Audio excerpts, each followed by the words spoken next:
Deux chiffres s'imposent, l'un dans les rapports de sécurité, l'autre dans les communiqués officiels, et l'écart choque.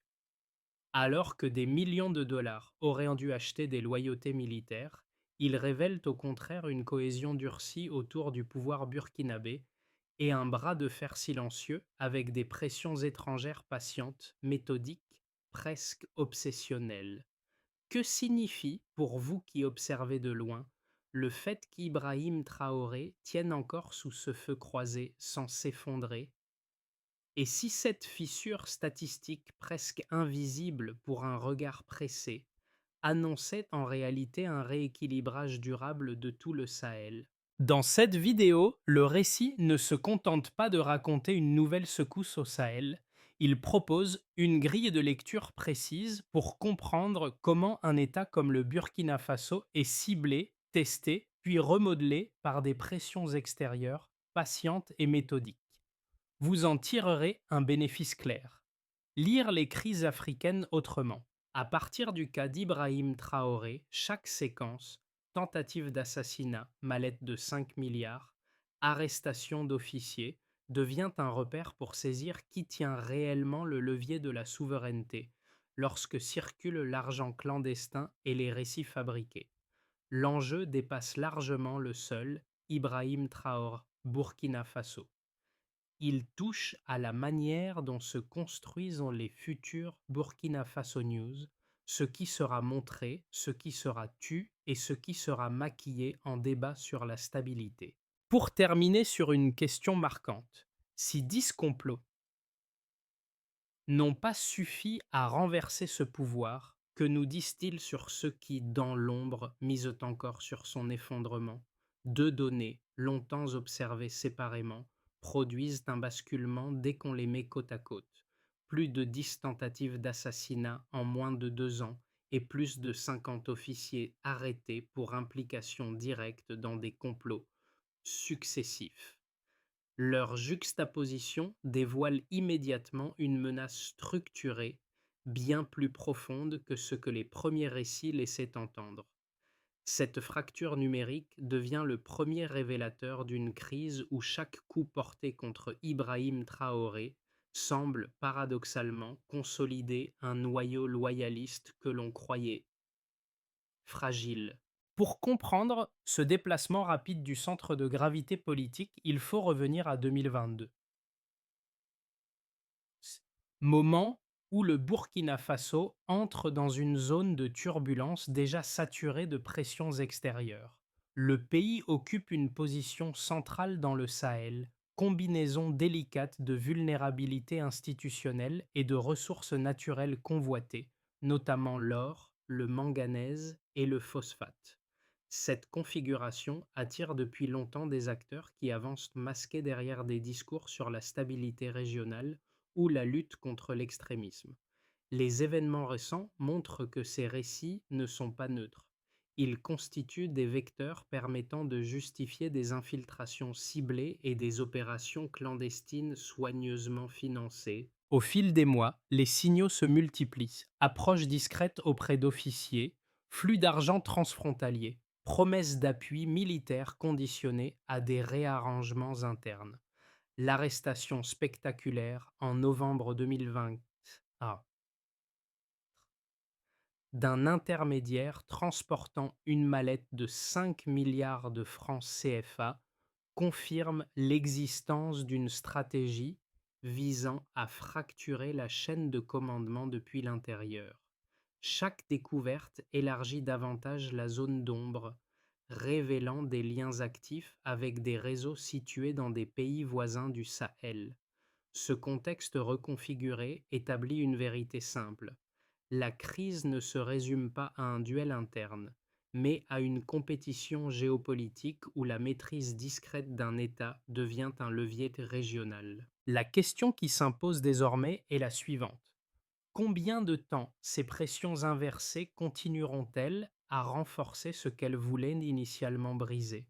Le fil des premiers mois montre qu'avant même l'éclatement des complots, une série d'approches ciblées révélait déjà la présence d'acteurs extérieurs. Les officiers intermédiaires, deviennent alors des capteurs involontaires.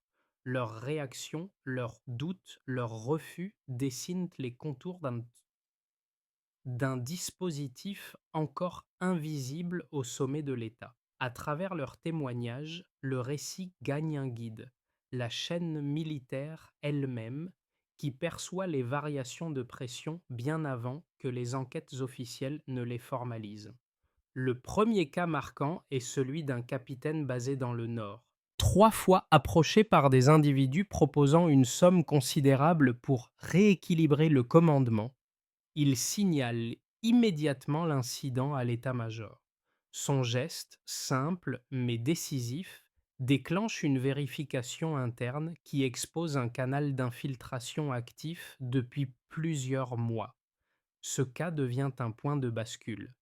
Il prouve que la tentative de fracture ne procède pas d'ambitions personnelles isolées, mais d'un montage financier transnational visant la structure elle-même. Un second cas, quelques semaines plus tard, confirme l'ampleur du phénomène. Un officier logistique rapporte qu'on a tenté de lui offrir un sort en soutien matériel en échange d'un accès à des données sensibles. L'enquête conjointe qui suit met au jour des liens directs avec des réseaux opérant depuis un pays voisin du Sahel. Le mécanisme apparaît alors dans toute sa cohérence. La pression n'est pas circonstancielle, elle est orchestrée. À ce stade, l'effet sur l'appareil d'État est immédiat. La vigilance s'étend, les procédures se resserrent, les signaux faibles deviennent des indicateurs stratégiques. En définitive, ces gestes minuscules suffisent déjà à redessiner la perception du danger. Tout commence par une série de signaux diffus, presque anodins, qui s'accumulent sans encore former un tableau cohérent. Au moment où Ibrahim Traoré arrive au pouvoir, les officiers intermédiaires remarquent des approches inhabituelles, enveloppes discrètes, propositions implicites de promotions accélérées, promesses d'appui extérieur en échange d'un accès privilégié aux circuits internes. Rien n'est spectaculaire, mais tout est inhabituel. La chaîne de commandement, déjà sous pression, enregistre ces incidents comme des anomalies locales. En réalité, ils constituent le véritable déclencheur, la confirmation que plusieurs forces testent la porosité de l'institution militaire. La crise, encore silencieuse, s'installe. Puis viennent les épisodes structurants. Le capitaine du Nord est approché à 3 reprises par des émissaires lui offrant une somme colossale pour rééquilibrer son commandement. Son refus ferme et son signalement immédiat produisent un effet domino. L'enquête interne révèle un canal d'infiltration actif depuis des mois. La mécanique de pression apparaît enfin, même si sa portée reste encore incertaine. Quelques semaines plus tard, un officier logistique déclare avoir été ciblé par un soutien matériel en échange d'informations sensibles. Cette fois, les ramifications dépassent donc les frontières, les connexions mènent vers un pays voisin du Sahel. Le dispositif se précise, les intentions aussi.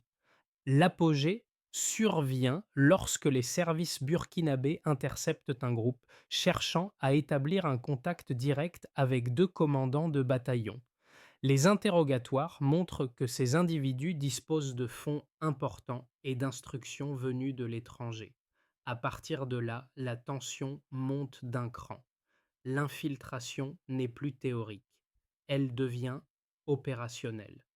En novembre 2024, l'arrestation spectaculaire d'un intermédiaire transportant une mallette contenant 5 milliards de francs CFA fournit la preuve matérielle que des acteurs extérieurs tentent d'acheter des défections stratégiques.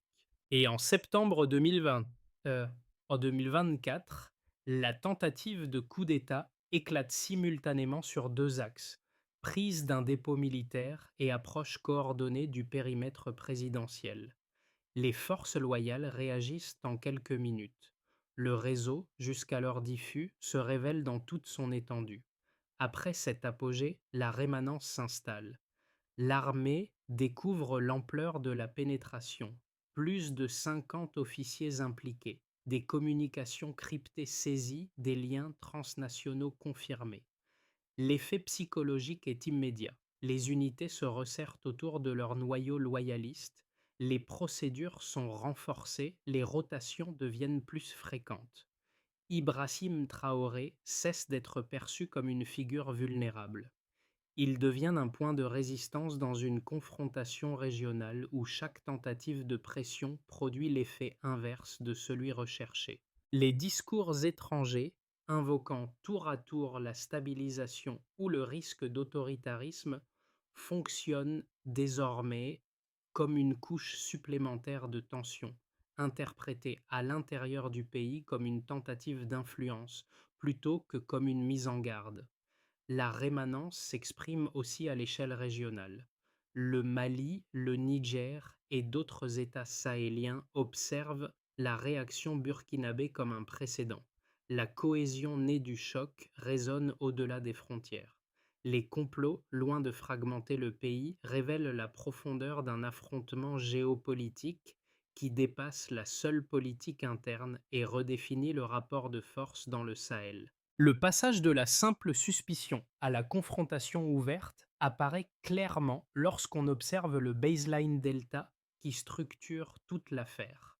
D'un climat diffus de tensions internes en 2022, on bascule vers une séquence d'opérations coordonnées où les pressions étrangères, financières comme opérationnelles, se révèlent dans leur continuité. Ce changement d'échelle marque la compréhension essentielle du dossier burkinabé. La menace n'est ni ponctuelle ni accidentelle, mais cumulative, méthodique, ajustée au rythme des contre-mesures mises en place. La première mesure décisive est le nombre total de tentatives d'assassinat recensées depuis 2020, plus de 10 opérations menées contre le chef de l'État. Cette série d'attaques indique une pression durable orchestrée avec constance. Ce n'est pas un pic isolé, mais une ligne ascendante montrant que chaque échec n'a fait que pousser les acteurs impliqués à raffiner leurs méthodes. Les services burkinabés, en reliant les opérations entre elles, observent une continuité stratégique. Répétition des modes opératoires, utilisation de relais intermédiaires, synchronisation avec certaines phases de tension régionale. La deuxième donnée concerne la saisie majeure réalisée en novembre 2024. 5 milliards de francs CFA destinés à acheter la défection d'officiers stratégiques. Ce montant exceptionnel démontre l'ampleur financière d'un projet de déstabilisation transnationale. La somme ne représente ni un pot de vin isolé, ni un geste improvisé, elle s'inscrit dans un flux régulier de capitaux transitant par des intermédiaires installés hors du territoire burkinabé. Cette logistique financière montre à quel point certains acteurs extérieurs considèrent l'appareil militaire comme un levier prioritaire. L'argent devient ici une arme structurelle, pensée pour fracturer une chaîne de commandement plutôt que pour influencer des décisions ponctuelles. La troisième mesure porte sur l'implication interne révélée par les enquêtes. Plus de 50 officiers arrêtés pour participation directe ou coordination avec des réseaux extérieurs. Ce volume d'arrestations reflète une infiltration profonde et soigneusement entretenue. Les profils concernés couvrent plusieurs niveaux de responsabilité: commandement opérationnel, logistique, transmission d'informations sensibles. Ce n'est pas la quantité brute qui frappe le plus, mais la distribution de ces acteurs au sein des unités, leur position, leur accès à des flux techniques ou décisionnels, leur rôle de passerelle potentielle vers les partenaires étrangers. Ces trois chiffres pris ensemble dessinent un schéma cohérent, une pression patiente, finançable, adaptable, qui teste sans cesse les points de vulnérabilité. L'évolution baseline delta montre comment la menace se renforce parallèlement au durcissement interne. Chaque tentative avortée élève le niveau de sophistication des suivantes. Chaque arrestation force les réseaux extérieurs à réviser leurs relais locaux. Chaque contrainte administrative nouvelle appelle une réponse financière plus lourde. Cette dynamique cumulative explique pourquoi le gouvernement accélère sa réponse en 2020. Centralisation des flux d'informations, rotation accrue des postes sensibles, renforcement des unités spécialisées, contrôle strict des circuits où transitent ressources, promotion ou accès opérationnel. Les complots, loin de s'essouffler, montrent une capacité d'adaptation qui pousse l'État à adopter une doctrine anticipative. Ainsi, la donnée chiffrée cesse d'être une simple photographie. Elle devient un révélateur du rapport de force réel, celui où la stabilité institutionnelle dépend de la capacité à absorber, mesurer, puis neutraliser des pressions invisibles au premier regard. Deux argumentaires opposés dominent les lectures extérieures de la crise burkinabé, chacun doté d'une logique interne suffisamment cohérente pour mériter d'être présenté dans sa forme la plus solide. Le premier défend l'idée qu'une intervention discrète, voire une influence assumée, serait justifiée par la nécessité de préserver la stabilité du Sahel. Selon cette perspective, un État fragilisé au cœur d'une région où opèrent des groupes armés transnationaux ne peut se permettre un pouvoir jugé imprévisible. Ce raisonnement souligne que la sécurité collective imposerait, à défaut d'un accompagnement diplomatique efficace, des actions préventives visant à éviter une dégradation incontrôlée de l'environnement stratégique. Le second argument, relayé dans plusieurs analyses occidentales, affirme qu'une concentration excessive du pouvoir pourrait étouffer la pluralité politique et isoler le pays. Le risque perçu serait double: une dépendance accrue à l'appareil militaire et un éloignement des partenaires traditionnels capables de fournir soutien financier, logistique ou technique. Dans cette lecture, toute consolidation interne rapide serait interprétée comme une vulnérabilité masquée, susceptible de rompre à la moindre secousse. Ces deux thèses, une fois posées, appellent toutefois une confrontation rigoureuse avec les données établies par les enquêtes burkinabées. Les plus de 10 tentatives d'assassinat recensées depuis 2022 révèlent une dynamique offensive, non défensive. La saisie d'une mallette contenant 5 milliards de francs CFA destinée à acheter la défection d'officiers indique un projet structuré visant à modifier l'équilibre interne plutôt qu'à prévenir une dérive régionale. Enfin, l'implication de plus de 50 militaires connectés à des réseaux actifs dans des pays voisins montre que la pression extérieure ne s'inscrit pas dans une logique stabilisatrice, mais dans une stratégie de remodelage politique.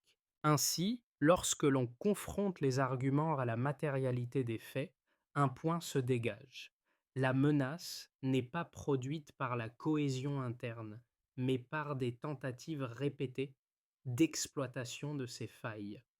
La question n'est donc plus de savoir si ces influences sont légitimes, mais de mesurer jusqu'où elles ont cherché à orienter discrètement ou ouvertement la trajectoire d'un État déjà exposé.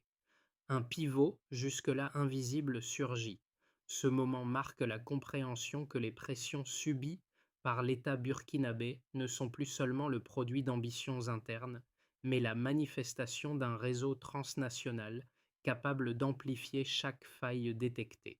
L'exposition d'intermédiaires, de flux financiers clandestins et d'interception ciblée révèle un mécanisme à la fois patient et adaptable. Ce ne sont plus des incidents isolés, mais une architecture cohérente cherchant à remodeler la trajectoire politique du pays. À partir de cet instant, la position d'Ibrahim Traoré change de statut. Il n'apparaît plus seulement comme une figure contestée ou contestable, mais comme un nœud de résistance dont la solidité conditionne l'équilibre institutionnel. Les services burkinabés découvrent que chaque pression interne possède un relais extérieur prêt à la prolonger, la financer ou la réorienter. Ce midpoint fonctionne alors comme une bascule stratégique. Il oblige l'État à élargir son cadre d'analyse, à intégrer les ramifications régionales et à accepter l'idée que la menace véritable ne se situe pas dans la réaction visible, mais dans la préparation invisible. À partir d'ici, chaque action devient lecture et chaque lecture devient protection. Les révélations successives n'ont pas seulement modifié la perception institutionnelle, elles ont infléchi la vie quotidienne des communautés. Pour la population, la succession de complots déjoués provoque d'abord une crispation visible. Multiplication de comités de veille locaux, échange d'informations accélérés, vigilance renforcée autour des infrastructures essentielles. Dans plusieurs localités, l'idée d'une menace extérieure persistante crée paradoxalement un sentiment d'unité plus solide. La cohésion naît moins de l'adhésion politique que de la conviction partagée que le pays devient la cible d'acteurs cherchant à remodeler son destin. Ce réflexe communautaire se nourrit du contraste entre les tentatives d'infiltration et la capacité de résilience affichée par l'armée. Dans ce cadre, le nom d'Ibrahim Traoré devient moins une figure d'autorité qu'un point de cristallisation autour duquel se réorganise une vigilance collective. Sur le plan économique, l'impact se manifeste en deux paliers. Le premier est immédiat.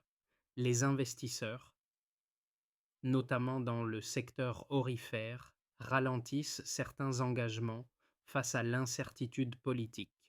Le second, plus structurel, découle de la prise de conscience générée par la circulation de millions de dollars destinés à financer les complots. Plusieurs entreprises nationales revoient leurs partenariats, éliminent des intermédiaires jugés opaques et renforcent leurs mécanismes internes de conformité.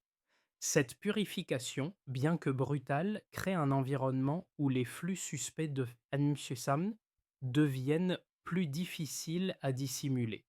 Les acteurs économiques comprennent que toute brèche financière pourrait devenir un levier pour les réseaux qui cherchent à influencer les équilibres internes du pays. Pour l'appareil d'État, les conséquences sont encore plus profondes. L'arrestation de plus de 50 officiers impose une réorganisation interne sans précédent. Rotation accélérée des postes sensibles, protocole de vérification renforcé, surveillance accrue des chaînes logistiques. Cette recomposition n'a pas pour but d'étendre le pouvoir exécutif, mais de resserrer les zones vulnérables. Le cercle loyaliste se consolide non par volonté centralisatrice, mais par nécessité stratégique. Chaque tentative avortée confirme l'existence d'un système de pression externe capable de réactiver ces relais au moindre relâchement. Dans ce contexte, Ibrahim Traoré devient l'axe autour duquel s'articulent les dispositifs de protection, non comme symbole idéologique, mais comme maillon essentiel de la continuité institutionnelle. À l'échelle régionale, le retentissement est immédiat. Le Mali, le Niger et d'autres États sahéliens voient dans l'affaire burkinabé un précédent révélateur, une démonstration que les réseaux transnationaux, pourtant puissants, peuvent être neutralisés lorsque les structures internes se resserrent.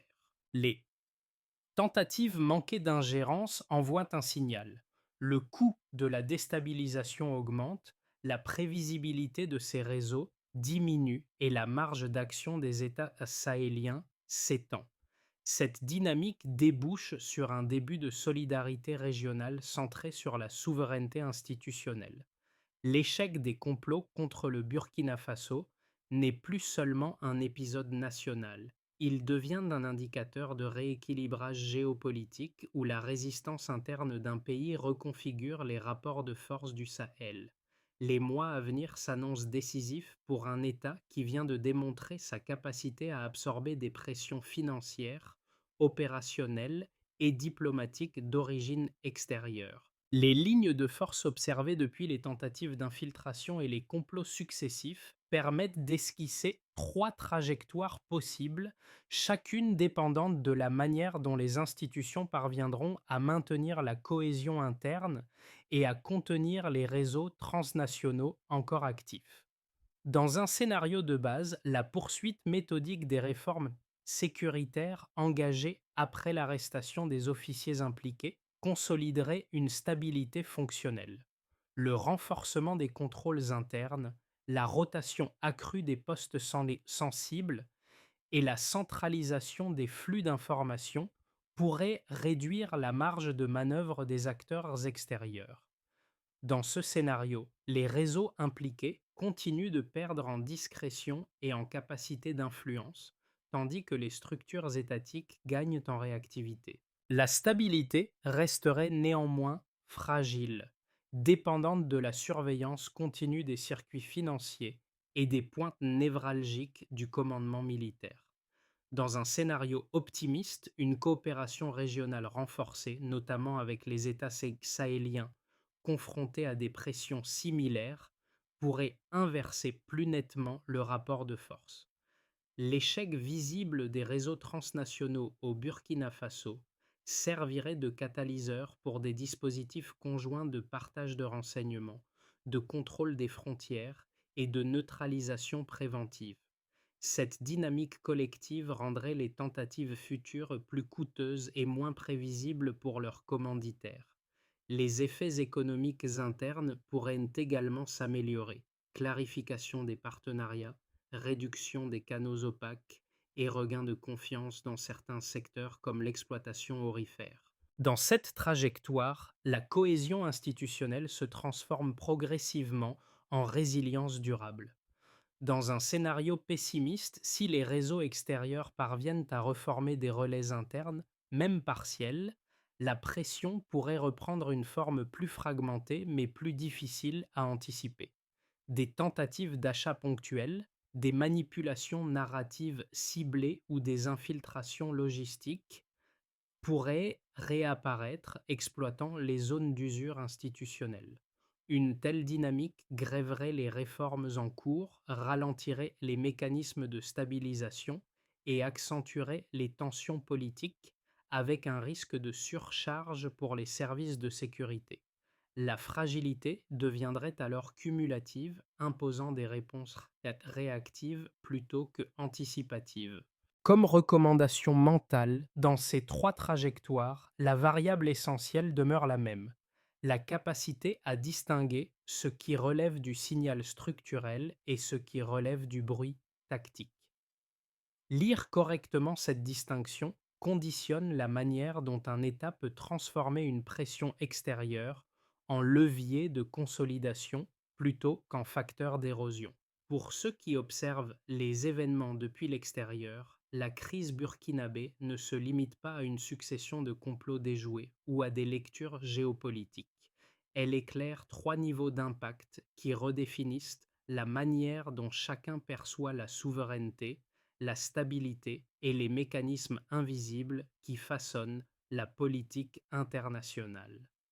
Ces, ces trois couches, A, B et C, servent de repères pour comprendre pourquoi ce qui se joue autour du Burkina Faso dépasse largement ses frontières. Sur le plan de la compréhension des dynamiques globales, la mise au jour de flux financiers clandestins, de relais transnationaux et de tentatives d'influence discrètes révèle que l'ingérence contemporaine ne s'exprime plus seulement à travers des pressions ouvertes.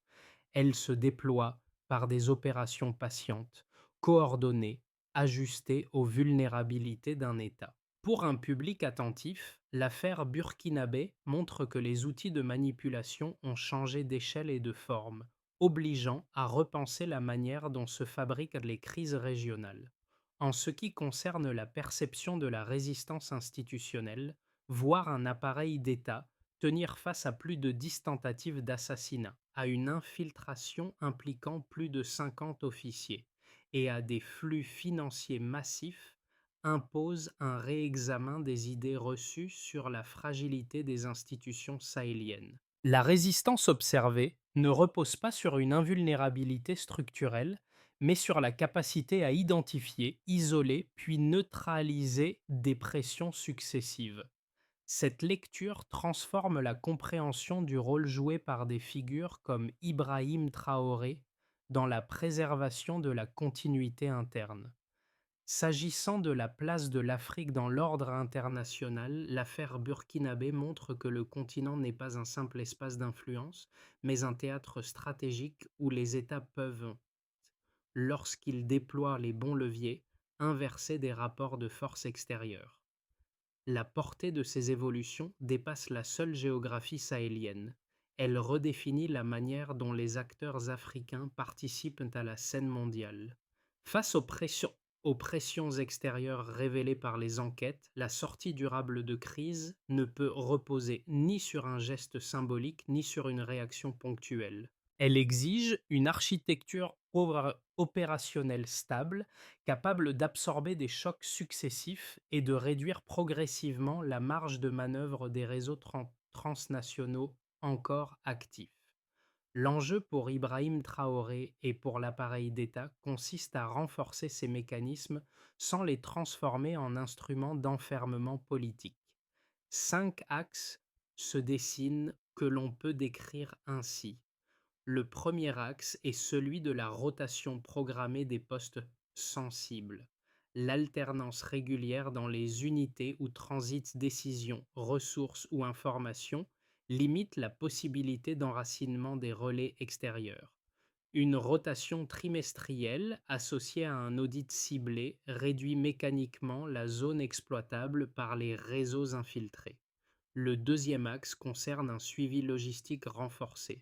La surveillance mensuelle des chaînes d'approvisionnement devient un indicateur crucial pour détecter des flux anormaux ou des tentatives d'accès non autorisées. La logistique, souvent perçue comme secondaire, s'est révélée être un point d'entrée privilégié dans plusieurs affaires. Le troisième axe repose sur des alliances régionales consolidées. Le partage de renseignements avec les États sahéliens confrontés aux mêmes pressions crée un environnement moins perméable aux opérations transnationales. L'efficacité se mesure par le nombre d'accords actifs et leur application réelle sur le terrain. Un quatrième axe établit une traçabilité obligatoire des partenariats sensibles.